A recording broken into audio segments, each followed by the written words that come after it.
All right, so I've been talking about doing this video for a very long time. We don't know how to edit, and I've done like a bunch of videos already, and my audio quit.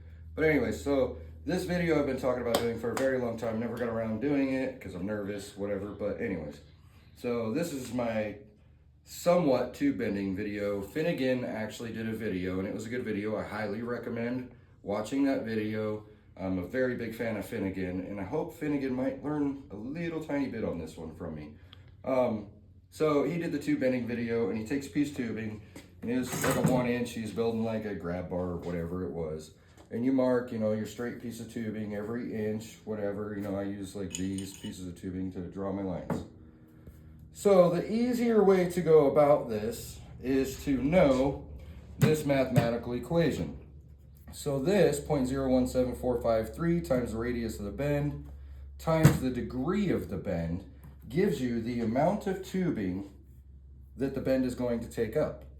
So, like let's say that's a 3-inch die. The other thing I recommend, so when you do, like say take a JD Square Model 3, everybody measures off of this. If you bend it a few times, it'll start leaving a mark in there, and you can see where your start of bend actually is. And then I just take a grinder and I'll mark my dies. All my dies are marked. That way you know your start of bend at all times. So you can throw stuff in backwards, you can do whatever, but it helps you with your math, so you're not trying to add like this one. I don't know if it's a 1/2 inch, whatever it is. It just makes things way, way, way tougher. So now the biggest thing too is to figure out your degree of bend. I always have a 90 and a 45 of like every size tubing I have, whatever, and you can take it and you go like say up against this door, you put it in the flat spot, you figure out, okay, you're gonna come in here and you're gonna go, okay, this is the start of bend here. So you make your mark and you mark this, and then wherever this sits, like say this is inside your cab and it's hitting your cab and you want to come down 1/2 inch, whatever, you can take that measurement out. But then you go, okay, this is like where it's flush at the top or up against cab. So that's your bend right there, and then you have it on here. So you take this, and now you can just make a simple 2 pieces of flat strap with a bolt, and you can figure out, okay, we can do this. Or you take this, which this I bought at Pro Tools. You can figure out the degree of your bend by just simply going here to wherever that mark is, and then you've got your bend. And then like you can lock it down, whatever. So this one is like say 73 degrees.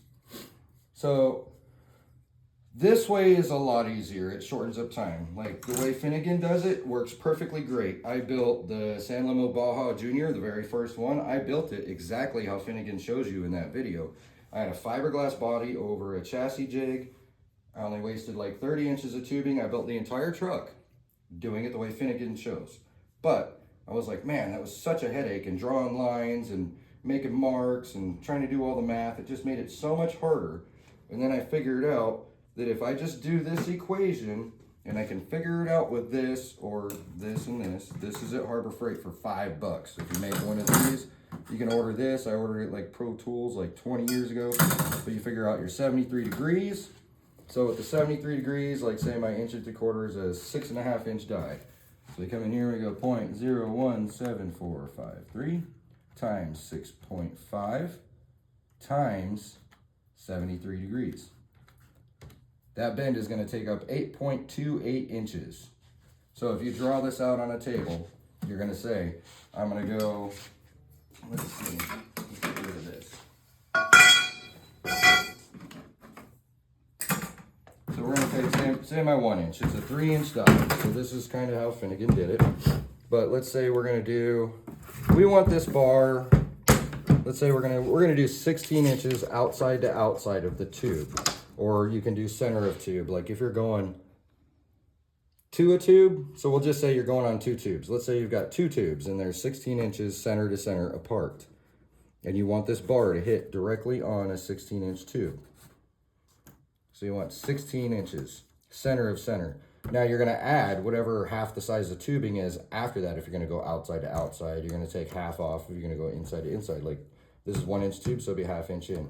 So if we're going to go 16 center to center, then you're going to take 8 inches is what you want from your center. So knowing that this is a 3-inch die, this tube is going to be from the start of bend to the center of this tube in a full 90 degree, it's going to be 3 inches. So you know that, say you got to come in 3 inches from your center, so that's your easy measurement. So we're going to say this is 8 inches, so we're going to come in 5, and that's going to be our start of bend, 5 inches.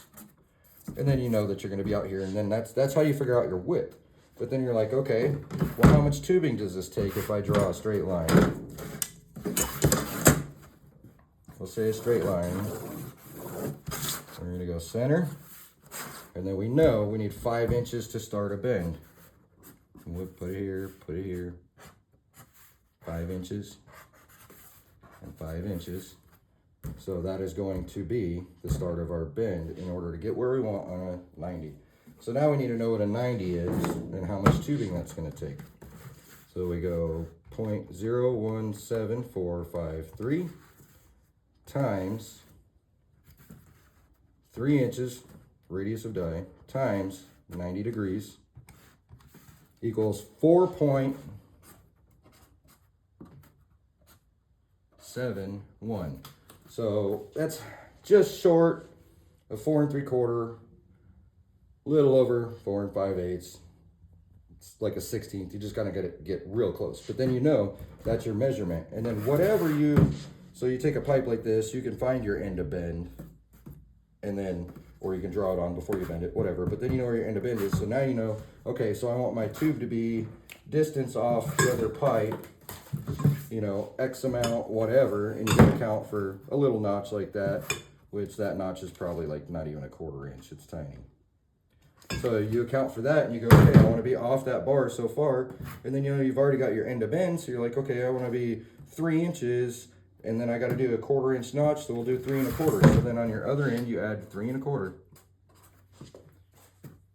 You know, well, you say like your 4.7 is here, then you got 3 1/4, 3 1/4, 4.71. Add those numbers up, that's your whole tube. You already know your cut length, you already know your bends, you cut it, you notch it, you're done. Simple as that. And now like, you get into crazier stuff, like I built this whole truck here. This truck actually paid for my real estate license, and my real estate license that I've been licensed in Arizona for almost 9 years now, real estate license made it to where I could buy this truck after I built it. It's pretty cool. I still done a lot more stuff to it. But to simplify stuff, like you can do anything. I've done all kinds of race cars, dirt track, whatever. So like in here, you can see where I drew all this out. I've drawn stuff on the ground, but you can do it on paper really easily by literally taking, you know, 1 3/4 tube. This is all 1 3/4, and I built it all with that 90 degree.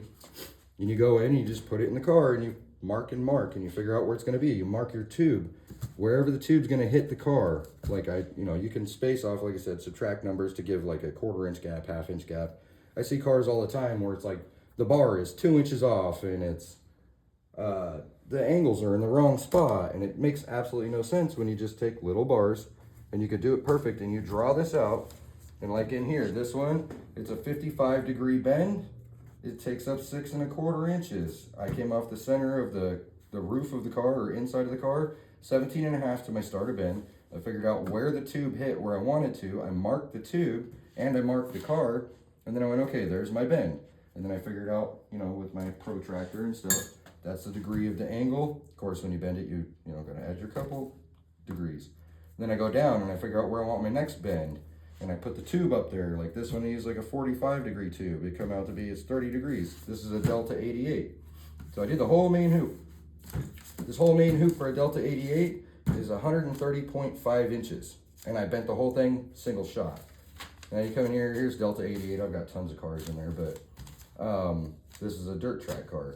So now this car, like this is the A-pillar bars. I do my A-pillars, like this one is completely one piece all the way up and over. This one actually had a front hoop, and the front hoops are really weird. Like the 68, the door bars actually come up over, go all the way. So there's 1, 2, 3, 4, I don't know how many bends are in there. But you can draw all this out on paper just like this. I even have the door bars that, you know, went up against the sheet metal for the dirt track car.